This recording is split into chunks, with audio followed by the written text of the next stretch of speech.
नमस्कार, मेरा नाम आलोक है। आप लाइव सिटीज़ देख रहे हैं। बिहार में इस कोरोना संकट के दौरान विधानसभा के चुनाव कैसे हों, इसको लेकर के तमाम राजनीतिक दलों से सुझाव मांगा गया था। ऐसे में कल 31 जुलाई था, उससे पहले ही आरजेडी की तरफ से प्रधान महासचिव अब्दुल बारी सिद्दीकी ने पत्र लिखकर चुनाव आयोग को ये सुझाव दिया है। क्या कुछ लिखा है पत्र के माध्यम से आप देखते होंगे। चुनाव आयोग को राजद के प्रधान महासचिव और पूर्व मंत्री अब्दुल बारी सिद्दीकी ने लिखा है कि 30 जुलाई को ये पत्र लिखा था।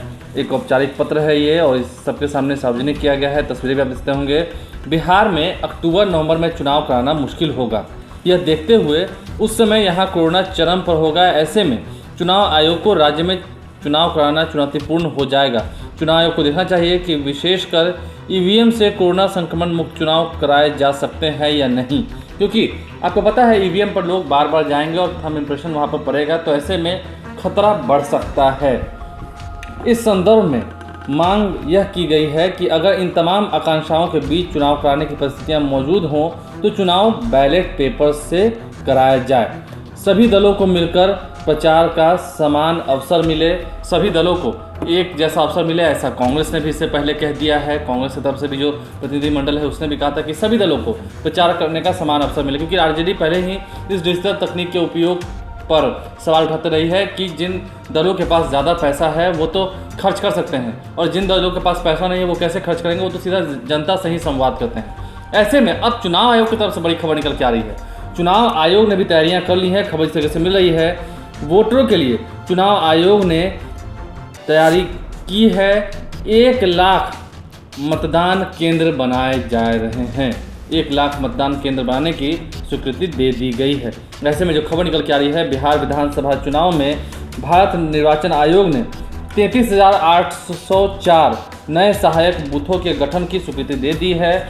अब राज्य में मतदाताओं को विधानसभा चुनाव में कुल 1,06,527 बूथों पर मतदान करने का मौका मिलेगा। आयोग ने जिलों द्वारा प्रति 1000 मतदाताओं पर एक बूथ के गठन की स्वीकृति दे दी है। इसका मतलब एक बूथ पर 1000 से ज़्यादा मतदाता ना हो, इस बात को सुनिश्चित किया जाए, और मतदान केंद्रों की जो संख्या है उसे बढ़ाने का फैसला अब चुनाव आयोग ने कर लिया है। तो ऐसे में ये साफ झलक रहा है कि बिहार में विधानसभा के चुनाव होंगे। इससे पहले भी जो कई विशेषज्ञ हैं वो ये कहते आए हैं, जो पूर्व में भारत निर्वाचन आयोग के मुख्य चुनाव आयोग थे, हम बात कर रहे हैं SY कुरैशी की। उन्होंने भी एक निजी चैनल को साक्षात्कार में ये कहा था कि यह उपचुनाव नहीं है, यह आम चुनाव है, और आम चुनाव समय पर ही हो सकता है, कोई बहुत बड़ी आपदा के वक्त। और आपदा कहा जाता है कि यदि विदेशी हमला हो या फिर घर में ही कोई गृह युद्ध हो जाए, तो ऐसे में ही चुनाव को टाला जा सकता है।